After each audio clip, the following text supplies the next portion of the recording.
आज कहानी में बात करेंगे उस बंदूक की जिससे महात्मा गांधी जी की हत्या हुई थी। तारीख 30 जनवरी साल था 1948। शाम के 5:12 का वक्त था और उसके बाद 3 गोलियां चलती हैं। महात्मा गांधी जी की हत्या वाले दिन जो कुछ हुआ उसे सुनकर आज भी लोगों का दिल दहल जाता है।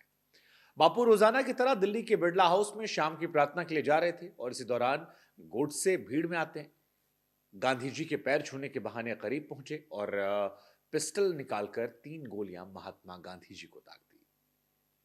मौके पर महात्मा गांधी जी की मौत हो गई। इसके बाद गोडसे ने सरेंडर कर दिया। उसके पास से जो बंदूक बरामद हुई वो कोई आम पिस्टल नहीं थी, बल्कि एक दुर्लभ पिस्टल थी। ये वो पिस्टल थी जिसका इस्तेमाल सेकेंड वर्ल्ड वॉर में ज्यादातर इटली और दूसरे देशों के द्वारा किया गया था। और आज इस पिस्टल की कहानी हम आपको सुनाने वाले हैं। महात्मा गांधी की जान लेने वाली पिस्टल का नाम बेरेटा हैंडगन है। पुलिस ने गोडसे के पास से पिस्टल बरामद की तो ये 606824 सीरियल नंबर वाली 7 चैम्बर की सेमी ऑटोमेटिक 1934 बेरेटा पिस्टल थी। यह कहा जाता है कि पिस्टल काफी दुर्लभ थी और उस वक्त बड़ी मुश्किल से मिलती थी। अपने अचूक निशाने के लिए बेरेटा पिस्टल काफी मशहूर थी। हालांकि फर्स्ट वर्ल्ड वॉर के दौरान ही दुनिया भर में हथियारों के निर्माण में काफी तेजी आ गई थी। पूरे यूरोप और अमेरिका में हथियारों के लिए कई कंपनियों ने हथियार बनाने शुरू कर दिए थे और बेरेटा भी इन्हीं कंपनियों में से एक थी। मिली जानकारी के अनुसार बेरेटा कंपनी की शुरुआत साल 1526 में हुई। सबसे पहले वेनिस राज्य के लिए बेरेटा ने हथियार बनाए और उसके बाद पीढ़ी दर पीढ़ी कंपनी के कारोबार में उछाल आ गया। बेरेटा ने साल 1915 में इटली के लिए पिस्टल बनाए। बेरेटा की बंदूकों की क्वालिटी और विश्वसनीयता ने उसे सैनिकों के बीच फेवरेट बना दिया। 1930 यानी 1930 के दशक में जर्मनी की वॉल्थर पीपी पिस्टल काफी मशहूर होने लगी। इटली की सेना भी इसे पसंद करने लगी। इससे बेरेटा कंपनी को उसके सबसे बड़े ग्राहक खोने की चिंता सताने लगी। इसके बाद बेरेटा ने एम 1934 पिस्टल को लॉन्च किया। ये पिस्टल में पुरानी पिस्टल के मुकाबले कई सुधार किए गए थे।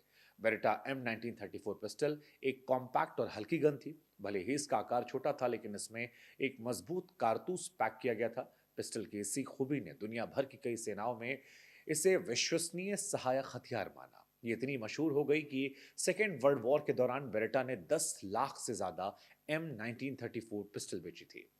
महात्मा गांधी के लिए गोडसे ने जिस पिस्टल का इस्तेमाल किया उसे सेकेंड वर्ल्ड वॉर के दौरान एब्सीनिया में भी उपयोग किया गया था। यह बात गोडसे से बरामद पिस्टल के सीरियल नंबर को देखकर कही जा सकती है।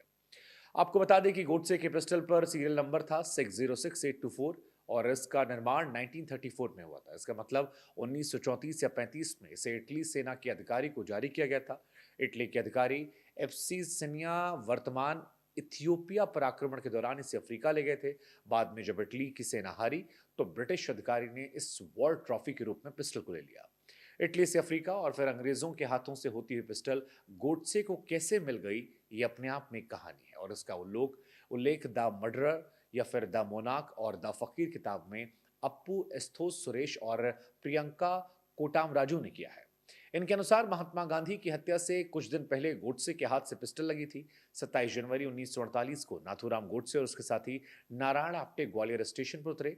एक अच्छी पिस्टल की तलाश में ग्वालियर पहुंचे। उस वक्त एक देसी पिस्टल उनके पास थी जो चलाने में भरोसेमंद लेकिन सुरक्षित नहीं थी। वे दोनों दत्तात्रेय सदाशिव परचुरे से मदद मांगने पहुंचे। इसके बाद परचुरे ने इस हथियार डीलर गंगाधर दंडवत से मदद मांगी और उस वक्त ये माना जा रहा था कि इतने कम समय में हथियार मुश्किल है। लेकिन इसके बाद एक अधिकारी जगदीश गोयल संपर्क हुआ। उससे पिस्टल मांगी गई। गोयल एक शर्त पर राजी हुए कि या तो उन्हें दूसरी बंदूक दी जाए या बदले में 500 रुपए दिए जाए। सुरेश और कोटाम राजू किताब में लिखते हैं कि आखिरकार डील फाइनल हुई। गोयल को 300 रुपए दिए गए और कहा गया कि 200 रुपए बाद में दिए जाएंगे। हालांकि ये साफ नहीं हो पाया कि गोयल को बाद में कभी 200 रुपए मिले या नहीं मिले, लेकिन पिस्टल हासिल करने के बाद टेस्ट किया गया। 28 जनवरी की देर रात गोडसे और आप्टे दिल्ली के लिए रवाना हुए। गांधी जी की हत्या के बाद जांच में पिस्टल की कहानी का पता लगा, लेकिन ये नहीं पता लग पाया कि पिस्टल आखिर भारत पहुंची कैसे थी। इसके बाद 30 जनवरी को गांधी जी की हत्या के बाद हुई जांच में परचुरे को 3 फरवरी 1948 को गिरफ्तार किया गया। 18 फरवरी को उसने हत्या में अपनी भूमिका कबूल की, लेकिन बाद में उसने कबूलनामा ये कहकर वापस ले लिया कि उसे मजबूर किया गया था। किताब में लिखा है कि जांच बंदूक के रहस्य का ज्यादा पता नहीं लगा पाई। हालांकि वो परचुरे और गोयल तक पहुंच गए, लेकिन गोयल के आगे इस कहानी का कभी कोई पता नहीं लग पाया। ये थी कहानी गांधी जी की हत्या में इस्तेमाल की गई उस बंदूक की। ऐसी तमाम कहानियों के लिए आप न्यूज़ बुक के साथ जुड़े रहें।